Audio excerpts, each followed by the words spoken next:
કે નેક ટેક અન સુરવીરતાની આયા પાણે પાણે વાત, નેક ટેક અન સુરવીરતાની આયા પાણે પાણે વાત, આ તો સંત અન સુરા નિપજાવતી આ અમારી ધરતીની અમીરાત. નેક ટેક અન સુરવીરતાની આ ધરતી કેવી છે સાહેબ? મને અહીંયાથી વાત કહેતા ગમશે. હમણાં થોડા સમય પહેલા આખા વિશ્વને ખબર છે, આખા વિશ્વને, તમને મને નહીં, આખી દુનિયાએ જેની નોંધ લીધી, ભારત અને પાકિસ્તાનનું ખાલી એક દિવસ માટે યુદ્ધ થયું હતું અને બીજા દિવસે એને શરણાગતિ સ્વીકારી લેવી પડી હતી પાકિસ્તાનને. આ ભારત દેશના જવા મર્દોની તાકાત છે. કારણ કે આ રજપૂતો, આ દેશના રાજપૂતો કેવા છે, આ દેશના ક્ષત્રિયો કેવા છે. આ દેશની રાજપૂતાણીએ જ્યારે જ્યારે ધર્મને ઉની આંચ આવવાની શરૂઆત થઈ, જ્યારે જ્યારે ધર્મને બચાવવા માટે, ગૌત્રીની રક્ષાને માટે, બેન દીકરીની ઇજ્જતની રક્ષાને માટે જ્યારે જ્યારે રાજપૂત ધીંગાણે ચડ્યો છે ને, ત્યારે ત્યારે આ દેશની રાજપૂતાણીએ, ક્ષત્રિયાણીએ એમ કીધું છે કે કંથા રણ में જાય કે, કંથા રણ में જાય કે પીઠ ન દેજે લગા, નહીતર મારી સૈરું મેણા મારશે કે આ તો કાયર નરની નાર. અરે કંથા રણ में જાય કે મત ઢૂંઢે કોઈ સાથ, કારણ કે તારા હંગાતે ત્રણ જણા હયું કટારીને હાથ. અને કંથા રણ में જાય કે અને પાછો ભાગીને કુળમાં લજા, કારણ કે તારી જોડી આવે ત્રબકતી એમાં મરદોરી મજા, એમાં મરદા કેરી મજા. એમાં દેશની રાજપૂતાણીએ કીધું છે સાહેબ. જલિયાવાલા બાગના હત્યાકાંડને કેમ ભૂલી શકીએ?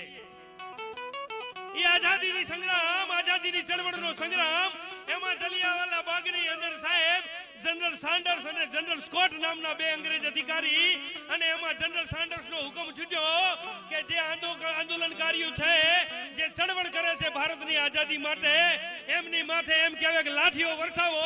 એ લાઠીઓનો વરસાદ વરહવા મંડાણો, એક પછી એક લાઠીઓનો વરસાદ વરહવા મંડાણો. એમાં લાલા લજપત રાયને કપાળમાં લાઠી વાગી અને લાલા લજપત રાયનું અવસાન થયું સાહેબ. હું 2 મિનિટની અંદર વાત કરી દઉં, કારણ કે હું વાત કરવા જઈશ ને તો ઘણા બધા કલાકારો છે સાહેબ. હું બોલવા બેહું તો આખી આખી રાત જતી રહે. પણ ઈ જલિયાવાલા બાગની અંદર જનરલ સાન્ડર્સનો હુકમ છૂટ્યો અને લાઠીઓનો વરસાદ વરસ્યો પંકજભાઈ. અને પછી એમ કહેવાય કે લાલા લજપત રાયના કપાળની અંદર હોકી લાગી, ઈ લાઠી વાગી અને લાલા લજપત રાયનું અવસાન થયું.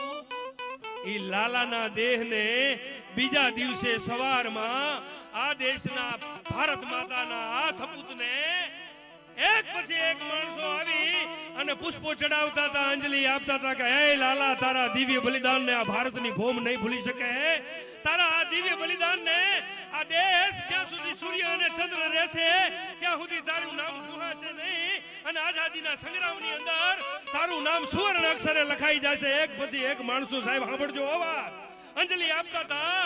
એમાં સાહેબ 18 વર્ષની ઉંમરનો એક લવર મૂછ્યો યુવાન, કોઈ પુષ્પો ચડાવતું હતું, કોઈ શબ્દાંજલિ આપતું હતું. એ 18 વર્ષનો એક લવર મૂછ્યો યુવાન આવ્યો અને લાલા લજપત રાયનો દેહ જ્યાં પડ્યો તો ત્યાં એના પગે લાગી અને આમ કરીને આમ મૂછ માથે તાવ દઈને કીધું કે લાલા, તને હોકી મારનાર, તારા પ્રાણ લેનાર ઈ અંગ્રેજ ગોલાને જો આજ હવારનો સૂરજ નારાયણ કાલ ઉગે અને અસ્ત થાય, ઈ હાજ પડે ઈ પેલા જો ઈ અંગ્રેજ ગોલાને હું જગતના ચોકમાં જીવતો રહેવા દઉં તો હું ભગતસિંહ મટી જાઉં સાહેબ. અને બીજા દિવસે હવારના પોરમાં અંગ્રેજ અધિકારીનું નીકળવું અને ભગતસિંહની રિવોલ્વરમાંથી ગોળી છૂટવી, ઈ અંગ્રેજ અધિકારીને ભડાકે દીધો સાહેબ. અને હવારના પોરની અંદર છાપાની અંદર આમ એમ કહેવાય કે ઈ ભગતસિંહની માં વિદ્યાપતિ કૌર અને એનો બાપ સરદાર કિશનસિંહ પેપર વાંચતો હતો અને એમ કીધું કે અંગ્રેજ અધિકારીને કોઈએ ગોળી મારી છે અને એનું ખૂન કર્યું છે. અને મને એમ લાગે છે કે આ ખૂનની અંદર આપણા ભગતસિંહનો હાથ હોવાનું મને એવું લાગે છે. તેથી એની માં રોટલા ઘડતી ઘડતી એમ કહેતી હતી કે તમને તો વિશ્વાસ, તમને તો શંકા છે ને, મને તો પૂરેપૂરો વિશ્વાસ છે, પૂરેપૂરી ખાતરી છે કે મારું ધાવણ ધાવનાર ભગતસિંહ સિવાય બીજું કોઈ હોય નહીં સાહેબ. આવા જવા મર્દ જવાનો માટે તમારા ને મારા હયાની અંદર સાહેબ તમને મને ગર્વ હોવો જોઈએ કે ઈ દેશના આપણે સંતાનો છીએ, ભારત ભૂમના આપણે સંતાનો છીએ.